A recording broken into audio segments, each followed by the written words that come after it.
My dear friends, आप सभी को मेरा सादर नमस्कार। आज मैं साई एजुकेशन यूट्यूब चैनल में आपका हार्दिक स्वागत करता हूं। फ्रेंड्स, आज मैं इनकम टैक्स एक्ट के अंतर्गत डिडक्शन अंडर चैप्टर 6A के बारे में बताऊंगा। जैसा कि फ्रेंड्स आपको मालूम है कि इसके अंतर्गत 80C से लेकर के 80U तक के डिडक्शंस दिए जाते हैं।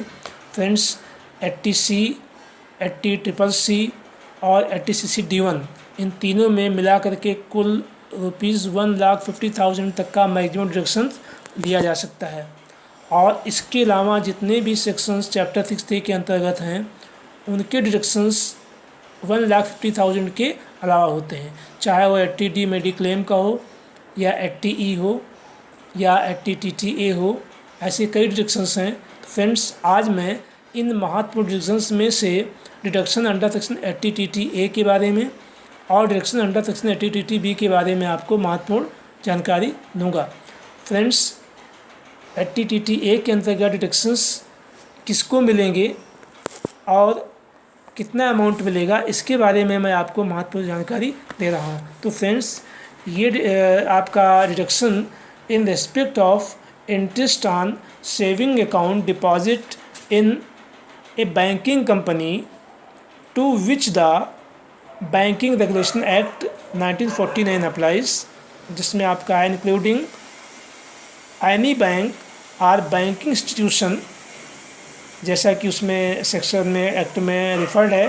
और उसके अलावा एक cooperative society engaged in carrying on the business of banking including a cooperative land mortgage bank और a cooperative land development bank और ए पोस्ट ऑफिस। जो पोस्ट ऑफिस है वो section 2 of Indian post office act 1898 के अंतर्गत आपका govern होता है। और इसके अलावा अन्य कहीं भी अगर आप किसी भी संस्था में आपको सेविंग अकाउंट डिपॉजिट से इंटरेस्ट मिलता है तो वो सेक्शन 80TTA के अंतर्गत कटौती के लिए एलिजिबल नहीं होगा। फ्रेंड्स, इसके अंतर्गत डिडक्शंस केवल इंडिविजुअल और HUF को मिलेगा।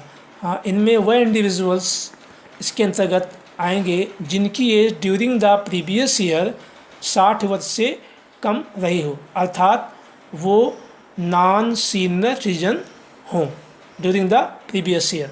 तब उस प्रीवियस ईयर के लिए उनको डिडक्शन 80TTA के अंतर्गत मिलेगा। फ्रेंड्स, ये कितना मिलेगा?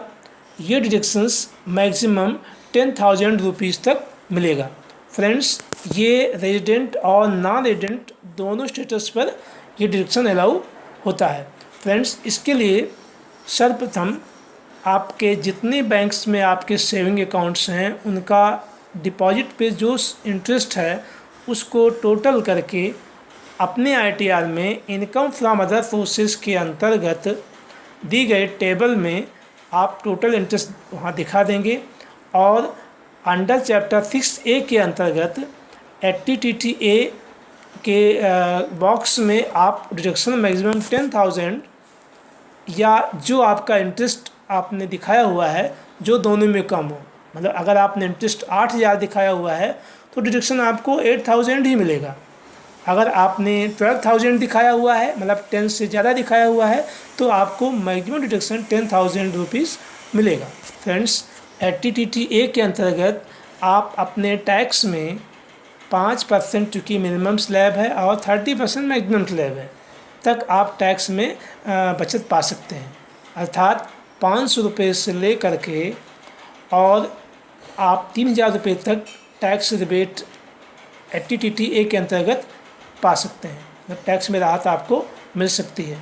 फ्रेंड्स, अब डिडक्शंस अंडर सेक्शन 80TTB के बारे में आपको बता रहा हूँ। 80TTB section provides relief to only resident senior citizen. ये सेक्शन 80TTB जो है ये केवल रेजिडेंट सीनियर सिटीजन के लिए ही है। और इसमें भी उनका जो डिपॉजिट है वो सेविंग बैंक का डिपॉजिट का इंटरेस्ट हो सकता है, टाइम डिपॉजिट हो सकता है, टाइम डिपॉजिट में आपका FD आ सकता है, RD आ जाएगा।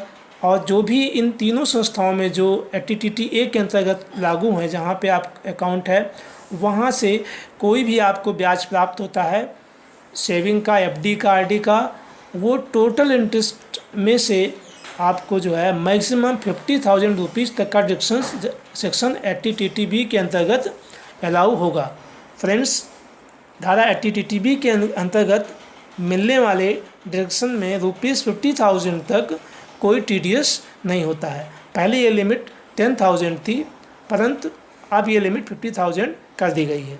फ्रेंड्स, इस सेक्शन के अंतर्गत डिडक्शन असेसमेंटल 2019-20 से मिलना स्टार्ट हुआ है। इससे पहले ये सेक्शन नहीं था और असेसमेंटल 2020-21 के लिए मैक्सिमम अमाउंट ऑफ डिडक्शंस वो 50,000 रुपीज़ है।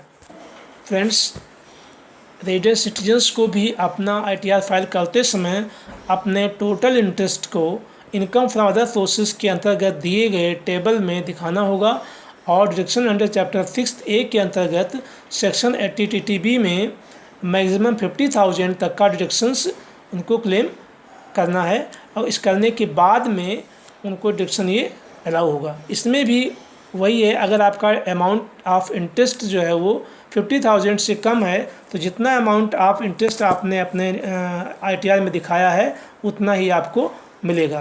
फ्रेंड्स, यदि आपका TDS हो जाता है, अगर आपका TDS 51,000 इंटरेस्ट होने पर हो जाता है तो उसका क्रेडिट आपको अपने टैक्स में मिलेगा और अगर आपका टैक्स पेबल से ज़्यादा TDS होगा तो आपको रिफ़ंड भी आपको प्राप्त होगा।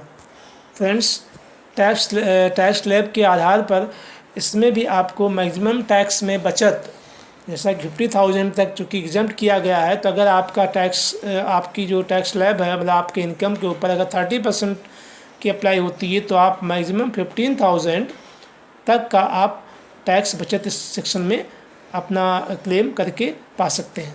Friends, income from other sources के अंतर्गत इंटरेस्ट के बारे में महत्वपूर्ण जानकारी ये सभी के लिए है।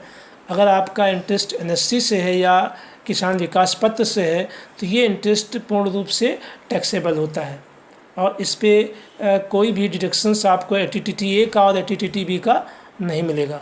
फ्रेंड्स, ये इंटरेस्ट अदर सोर्स में दिखाना चाहिए। केवल NSC का इंटरेस्ट ऐसा है जो कि 80C के अंतर्गत 1.5 लाख की लिमिट में अक्रूड इंटरेस्ट को री इन्वेस्टमेंट मानते हुए अलाउ किया जाता है। फ्रेंड्स, इसके अलावा कोई अन्य इंटरेस्ट आपको किसी अन्य संस्था से प्राप्त हो रहा है तो वो सभी इंटरेस्ट आपको टैक्सेबल होगा और आप सभी को इनकम फ्रॉम अदर सोर्सेज के अंतर्गत इसको दिखाना होगा। फ्रेंड्स, और 80TTA के अंतर्गत NRI के बारे में थोड़ी महत्वपूर्ण जानकारी आपको देना चाहता हूँ। Friends, NRIs are eligible on the interest earned on saving bank account in India. Friends, normal saving accounts of non-resident Indians is designated to non-resident ordinary, that is NRO saving account.